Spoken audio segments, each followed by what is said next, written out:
Fruit, vegetables, and exercise can make you happier. Fruit, vegetables, and exercise can make you happier. You're listening to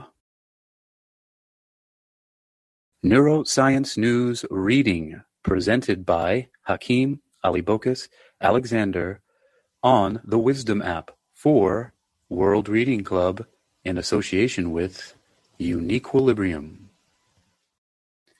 In today's edition, our reading focus will be from neurosciencenews.com with an article entitled Fruit, Vegetables, and Exercise Can Make You Happier. Let's find out what they have to say about this in neurosciencenews.com, featured under Neuroscience and Psychology, published on September 18th, 2022.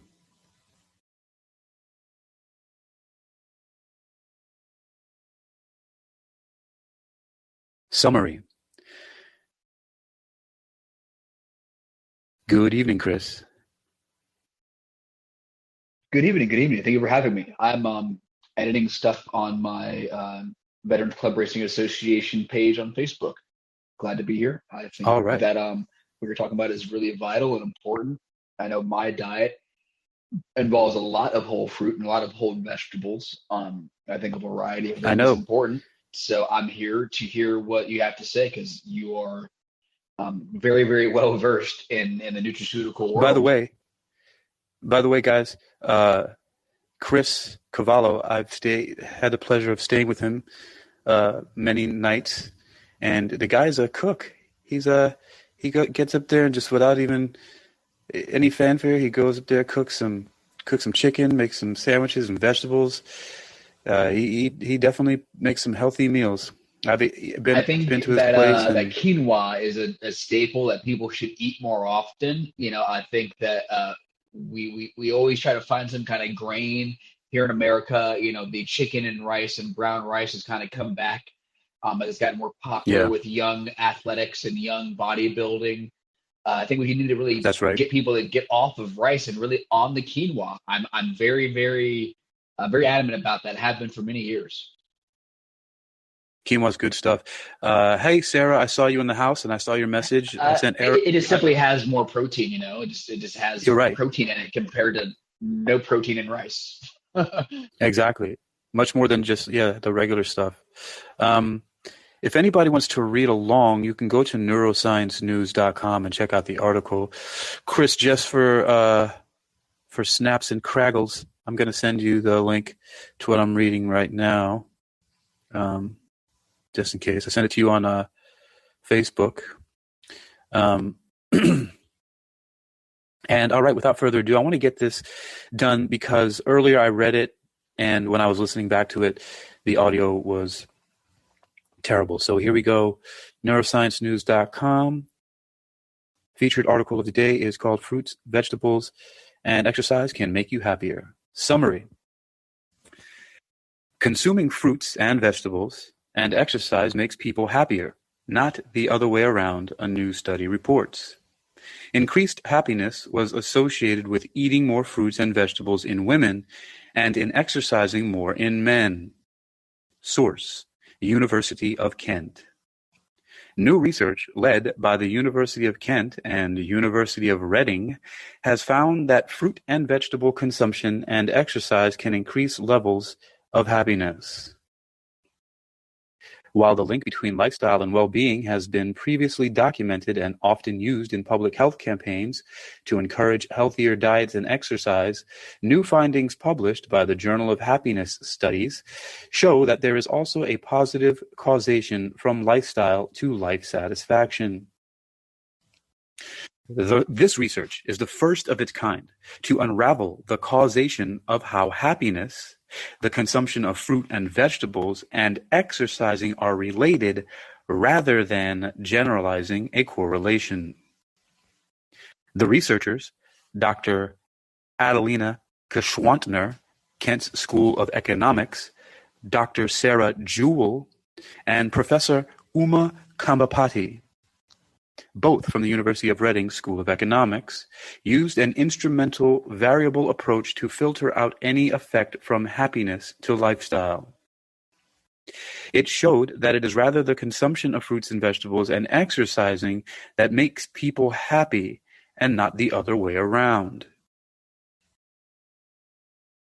Findings demonstrate that the ability of individuals to delay gratification and apply self-control plays a major role in influencing lifestyle decisions, which in turn has a positive impact on well-being.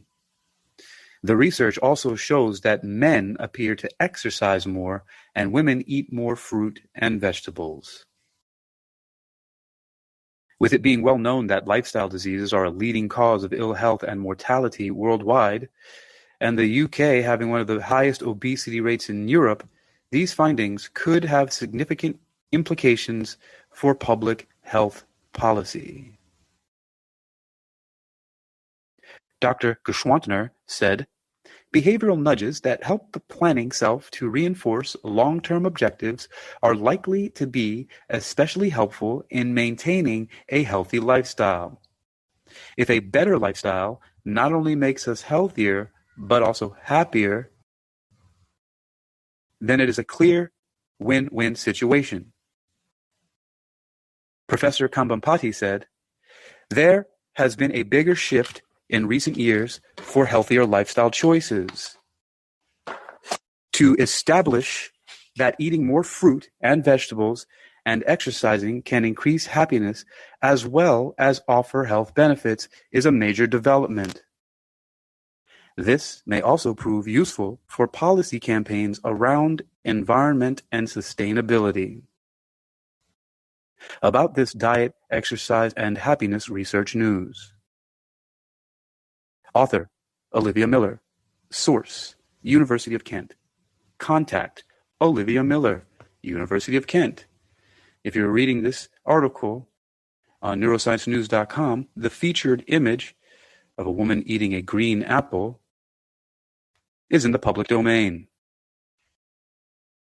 Original research is open access, titled "Lifestyle and Life Satisfaction: The Role of Delayed Gratification" by Adelina Geschwantner and others, Journal of Happiness Studies. You're listening to Neuroscience News Reading, presented by Hakeem Alibokis Alexander on the Wisdom app for World Reading Club in association with UniquilibriuM. Neuroscience News continues with an abstract from the article "Lifestyle and Life Satisfaction: The Role of Delayed Gratification." This paper considers the impact of two measures of lifestyle, the consumption of fruit and vegetables and doing exercise, on individual well-being. Since lifestyle is likely to be endogenous, we correct for this by using two dimensions of delayed gratification as instruments. The ability to delay gratification enables individuals to give greater weight to the investment component of lifestyle decisions rather than merely the affective component. Our analysis is based on the UK Understanding Society data, which covers 40,000 UK households over time. We find that the two delayed gratification instruments are positive and significant in influencing lifestyle. In stage 2, we find that the fruit and vegetable consumption and sports activity increase life satisfaction, though the impacts vary for men and women. These results are robust across income quartiles, region, gender, education, and age groups. NeuroscienceNews.com asks you to join our newsletter. Sign up to receive our recent neuroscience headlines and summaries sent to your email once a day, totally free. We hate spam and only use your email to contact you about newsletters. You can cancel your subscription anytime. Neuroscience News posts science research news from labs, universities, hospitals, and news departments around the world. Science articles can cover neuroscience, psychology, AI, robotics, neurology, brain cancer, mental health, machine learning, autism, Parkinson's, Alzheimer's, brain research, depression, and other topics related to cognitive sciences. You've been listening to Neuroscience News Reading, presented by Hakeem Alibokis Alexander on the Wisdom app for World Reading Club in association with UniquilibriuM. Oh, fruits and vegetables and exercise. Things that I do every day. But am I happy? Inquiring minds would like to know. Well, I had a very interesting conversation with Dr. Yogi over in Breakout, and he was very helpful, very methodical. We were talking about grief, and he was focusing on my grief. Good grief. And not too long ago, I think it was yesterday, as a matter of fact, today is September 18th, I believe. And yesterday I read an article about, it was an interview article from Dr. I think her name is Alana Eaglewich, is how I'm pronouncing it. Eaglewich sounds really cool. Anyway, she was at Psych Congress, and she made some very good points in her article. And her article was focusing on what they call prolonged grief disorder. And she had mentioned something that she is trained and well-versed in called prolonged grief disorder therapy. And there were many great points she made about anxiety and sadness. Because one of my concerns when I first read the article was that, here they go, pathologizing and medicalizing grief, something unnormal human behavior, which I feel like the psychiatric industry does a lot of. However, listen very closely. After reading Dr. Eaglewich's writing, it was very, and I know this sounds like Fox News or something like that, but it was very fair and balanced.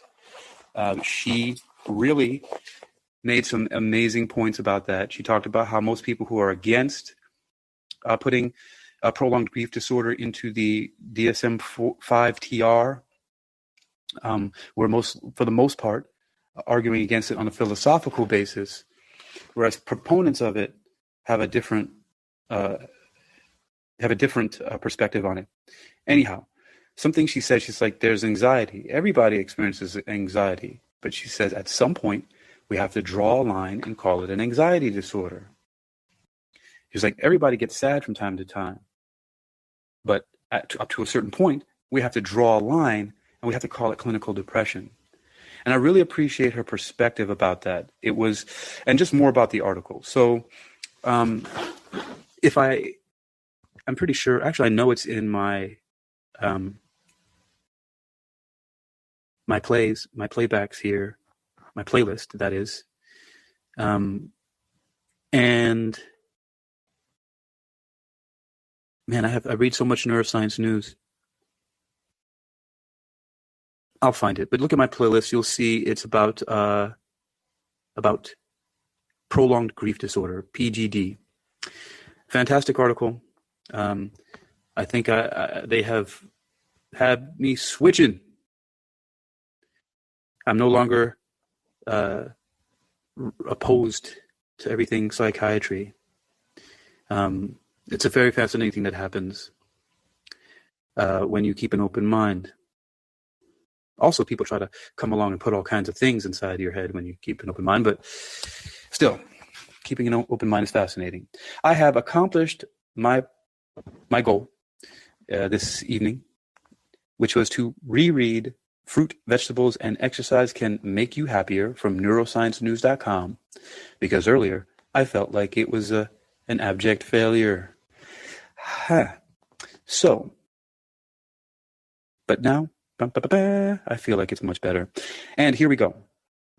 So unless, Chris, unless you have anything that you want to add or say, then I'm going to shut it down over here on the Wisdom. I might go and if Cecilia Grace is still around. I saw you were in the room with Cecilia Grace earlier. Possibly. And yeah, she's pretty awesome. Yeah, no, you can go and shut it down. I mean, I think it's very true. We need lots of whole fruits and whole vegetables. It really does change the way you think and feel and behave, and we are what we eat. And we should really increase getting in a variety of fruits and vegetables, not just like, oh, I'm getting a good dose of vitamin K, or whatever. Like eat, Yeah, a variety of fruits and vegetables in different shades of colors and types and families. Um, I think that it's very important, and we don't do it enough.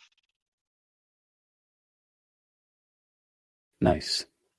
Ooh, look, one of my authors, Cameron Ward, just sent me a new article. Great, I'm going to go ahead and publish that. So, shutting the room down and getting on the publication of that article. All right, everybody. You've been listening to Neuroscience News Reading presented by yours truly, Hakeem Ali Bokus Alexander, on the Wisdom app for World Reading Club in association with UniquilibriuM.